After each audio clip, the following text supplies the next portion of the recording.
ಎಲ್ಲರಿಗೂ ನಮಸ್ಕಾರ. ಒಂದಾನೊಂದು ಊರಿನಲ್ಲಿ ಒಬ್ಬ ರಾಕ್ಷಸನಿದ್ದ. ಅವನ ಹೆಸರು ಕೇಶವ. ಅವನು ತುಂಬ ಶಕ್ತಿಶಾಲಿಯಾಗಿದ್ದ.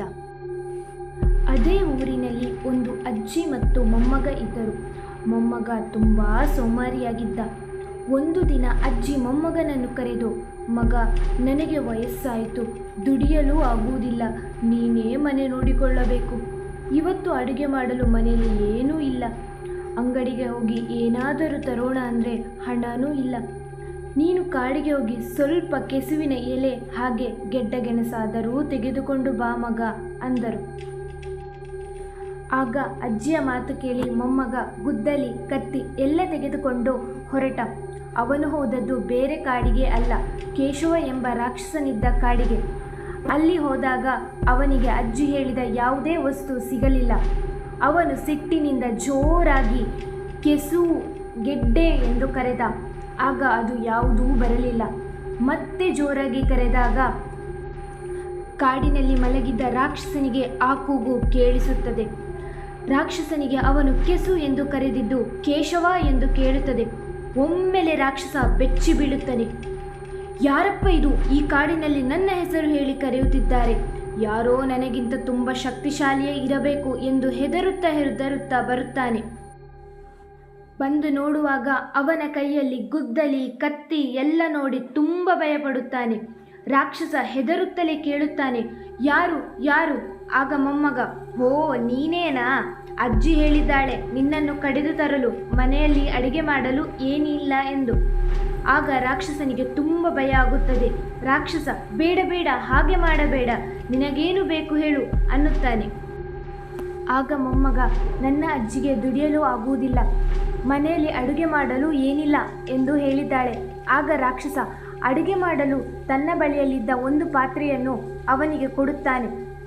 ತಗೋ, ಈ ಪಾತ್ರೆ ನಿನಗೆ ಕೊಡುತ್ತೇನೆ, ನಿನಗೆ ಏನು ಬೇಕೋ ಅದೆಲ್ಲ ಹೇಳು, ಆ ಪಾತ್ರೆಯಲ್ಲಿ ಎಲ್ಲ ಆಗುತ್ತದೆ ಎಂದು ಹೇಳುತ್ತಾನೆ. ಆಗ ಮೊಮ್ಮಗ ಸರಿ ಸರಿ ಕೊಡು ಎಂದು ಹೇಳಿ ಅದನ್ನು ತೆಗೆದುಕೊಂಡು ಹೋಗುತ್ತಾನೆ.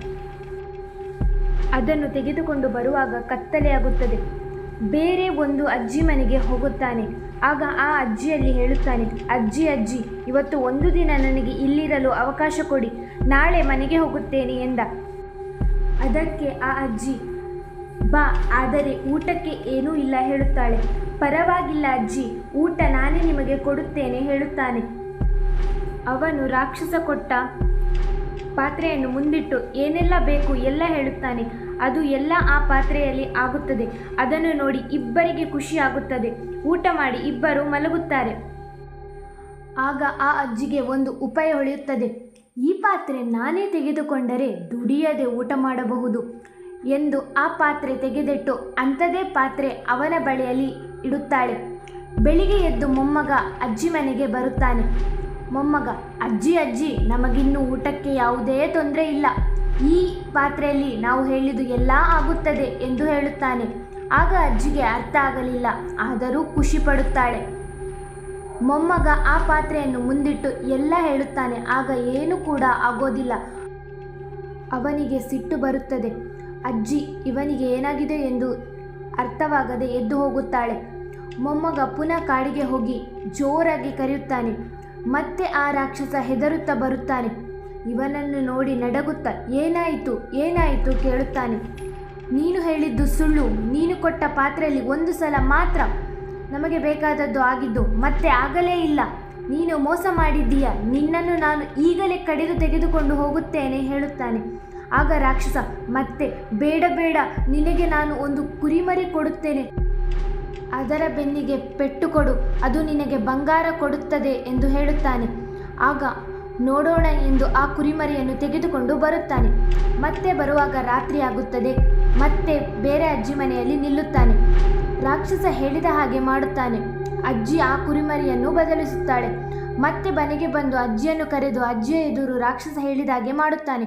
ಆಗ ಆ ಕುರಿಮರಿ ಸತ್ತೇ ಹೋಗುತ್ತದೆ. ಅಜ್ಜಿ ಮೊಮ್ಮಗನಿಗೆ ಹಿಡಿಶಾಪ ಹಾಕಿ ಇವನಿಂದ ಏನೂ ಆಗಲ್ಲ, ಇವನಿಗೆ ತಲೆ ಸರಿಯಿಲ್ಲ ಎಂದು ಹೋಗುತ್ತಾಳೆ. ಆಗ ಮೊಮ್ಮಗನಿಗೆ ತುಂಬ ಸಿಟ್ಟು ಬರುತ್ತದೆ. ಸೀದಾ ಕಾಡಿಗೆ ಮತ್ತೆ ಕೂಗುತ್ತಾನೆ, ಕೇಶವ, ಓ ದೇವನೇ, ಇವನು ನನ್ನ ಬಿಡೋ ಹಾಗೆ ಕಾಣಿಸ್ತಾ ಇಲ್ಲ ಎಂದು ಹೆದರುತ್ತಾ ಬಂದು ಮತ್ತೆ ಏನಾಯಿತು ಎಂದು ನಡಗುತ್ತಾ ಕೇಳುತ್ತಾನೆ. ಮೊಮ್ಮಗ ನಡೆದ ಎಲ್ಲ ವಿಷಯ ಹೇಳುತ್ತಾನೆ.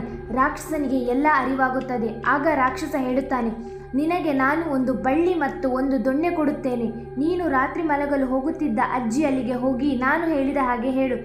ಸುತ್ತಲೇ ಬಳ್ಳಿ, ಹೊಡೆಯಲೆ ದೊಣ್ಣೆ ಎಂದು ಹೇಳು. ಆಗ ಎಲ್ಲ ಸರಿ ಆಗುತ್ತೆ ಹೇಳುತ್ತಾನೆ.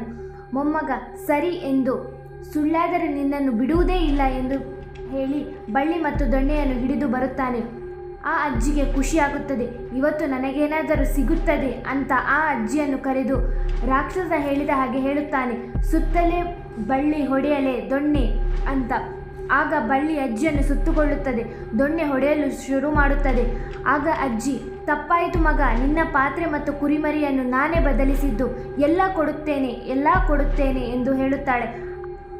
ಅದೆಲ್ಲವನ್ನು ಅವನ ಅಜ್ಜಿಗೆ ಹೋಗಿ ಕೊಡುತ್ತಾನೆ. ಅಜ್ಜಿಗೆ ಸಂತೋಷವಾಗುತ್ತದೆ.